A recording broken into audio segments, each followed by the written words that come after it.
Hello বন্ধুরা, আশা করি সবাই ভালো আছেন। ইন্ডিয়ান ভিসা সম্পর্কে নতুন একটি তথ্য নিয়ে হাজির হলাম। তো এই মুহূর্তে অ্যাপয়েন্টমেন্ট ডেট নিয়ে খুবই সমস্যা আছে, সেই বিষয়ে কিছু তথ্য দেবো। গতকালকে কিন্তু একটি তথ্য দিয়েছি, তো আজকে কিছু তথ্য দেবো। এই মুহূর্তে কী কারণে অ্যাপয়েন্টমেন্ট ডেট আপনারা পাচ্ছেন না, তো কী সমস্যা হচ্ছে, তো কম বেশি সকলেই জানেন, তারপরেও কিন্তু তথ্যটি দেব। তো এই মুহূর্তে আপনারা সকলেই জানেন যে মেডিকেল ভিসার জন্য প্রচুর পরিমাণ আবেদন জমা পড়ছে।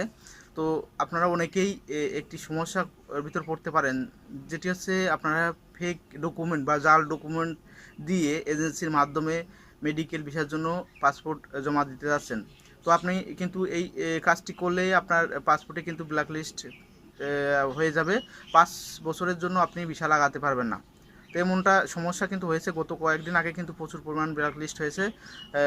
আপনাদের ইন্ডিয়ান ভিসা ওয়েবসাইটে গেলে কিন্তু এই বিষয়টি লক্ষ্য করবেন যে জাল ডকুমেন্ট দিয়ে বা এক হসপিটালের অ্যাপয়েন্টমেন্ট নিয়ে অন্য হসপিটালে দেখায় পরবর্তীতে সেই কাগজপাতি জমা দিলে আপনাকে ব্ল্যাকলিস্টে নাম করে দেবে। এমনটা কিন্তু ওয়েবসাইটে প্রকাশ হয়েছে অনেক দিন আগে।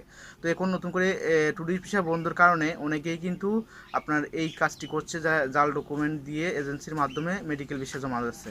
তো এই কাজটি আপনারা অবশ্যই করবেন না, করলেই কিন্তু সমস্যা পাবেন। এই কাজটি থেকে বিরত থাকুন। যে বিষয়টি নিয়ে তথ্য, সেটি হচ্ছে অ্যাপয়েন্টমেন্ট ডেট। এই মুহূর্তে অনেকেই অ্যাপয়েন্টমেন্ট ডেট নিতে সমস্যা আছে মেডিকেল বিষয়, যাদের অনেকেরই দেখলে অ্যাপয়েন্টমেন্ট ডেট আসছে কিন্তু টাইম আসছে না, অনেকেরই মোবাইলে ওটিপি আসছে না। এই সমস্যাগুলো নিয়ে অনেকেই ভুগছেন। তো অনেক আগে এই অ্যাপয়েন্টমেন্ট ডেট কিন্তু আপনার নির্দিষ্ট টাইম অনুযায়ী দিত, বা অল্প টাইমের জন্য দিত। যখন আপনার সার্ভার বিজি থাকে, অনেকেই ট্রাই করে, তখনই কিন্তু এই সমস্যাগুলোতে এই সমস্যাগুলো হয়। আপনার সার্ভার যখন ফ্রি থাকে তখন কিন্তু ডেট নেওয়া কোনো ব্যাপার না। যখন সার্ভার অনেকেই ট্রাই করে বা অনেকেই ডেট একসঙ্গে নিতে যায়, তখনই এই সমস্যা হয়। কিছু লোক পায়, কিছু লোক পায় না।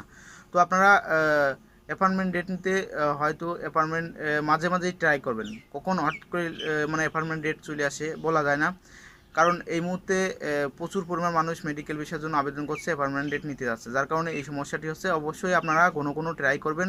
ট্রাই করতে করতে আপনারা অবশ্যই অ্যাপয়েন্টমেন্ট ডেটটি পাবেন।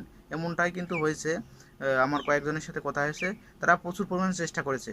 সে আগের মতন বললে যে খুব সকালে এসে বসে থাকতে হয়, এরকম মাঝে মাঝে ট্রাই করতে হয়, ঠিক তেমনই আপনার এখন টাইমটা অবশ্য যে কোনো সময় দিয়ে দিয়েছে, দিনের বেলায় যে কোনো সময় আপনি নিতে পারেন, কিন্তু আপনার ট্রাই করতে হবে, ঘন ঘন ট্রাই করতেই থাকতে হবে, ট্রাই করতেই থাকতে হবে।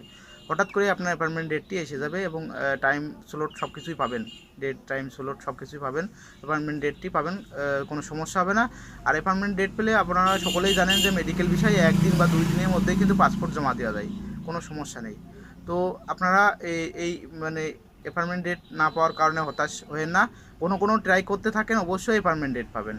অ্যাপয়েন্টমেন্ট ডেট যেহেতু সার্ভারের সমস্যা, অনেক লোক মানুষ অ্যাপয়েন্টমেন্ট ডেট নিতে যাচ্ছে, একসাথে মেডিকেল ভিসা করছে। এখন এই মুহূর্তে মেডিকেল ভিসা খোলা, যদি ট্যুরিস্ট ভিসা খোলা থাকতো তাহলে এই সমস্যাটি হয়তো কেউ পড়তো না। মেডিকেল ভিসা, শুধুমাত্র medical visa, student entry visa, এই 3টি ভিসা খোলার কারণেই কিন্তু এই সমস্যা। কারণ ওইগুলোতে অ্যাপয়েন্টমেন্ট ডেট নিতে কোনো সমস্যা না, শুধুমাত্র মেডিকেল ভিসা অতিরিক্ত মানুষ জমা দিচ্ছে, যার কারণে এই সমস্যাটি হচ্ছে। তো আপনারা চেষ্টা করতে থাকুন, অবশ্যই হতাশ হবেন না, অবশ্যই অ্যাপয়েন্টমেন্ট ডেট পাবেন। আপনারা মেডিকেল ভিসার জন্য পাসপোর্ট জমা দিতে পারবেন। তো যাই হোক, আরেকটি তথ্য, সেটি হচ্ছে গেদি বর্ডার, বেনাপোল বর্ডার দিয়ে আপনারা যেতে পারবেন, কোনো সমস্যা নেই। যাদের আগে ট্যুরিস্ট ভিসা ছিল তারাও যেতে পারবে, যারা মেডিকেল ভিসা পরবর্তীতে পেয়েছে তারাও যেতে পারবেন, কোনো সমস্যা নেই। এই মুহূর্তে যতদূর জানলাম, একটা সমস্যা, টাকার মান অনেকটাই কম। আপনার এই মুহূর্তে কিন্তু কলকাতার মধ্যে পর্যটকরা যাচ্ছেই না বললে চলে। কলকাতার মধ্যে যারা ব্যবসা করে তারা কিন্তু হাহাকার অবস্থা তাদেরকে। বাংলাদেশের যে পর্যটক তারা না যাওয়ার কারণে কলকাতার ব্যবসায়ীদের মানে হাহাকার, এমনটাই কিন্তু সংবাদ মাধ্যমে প্রকাশ হয়েছে।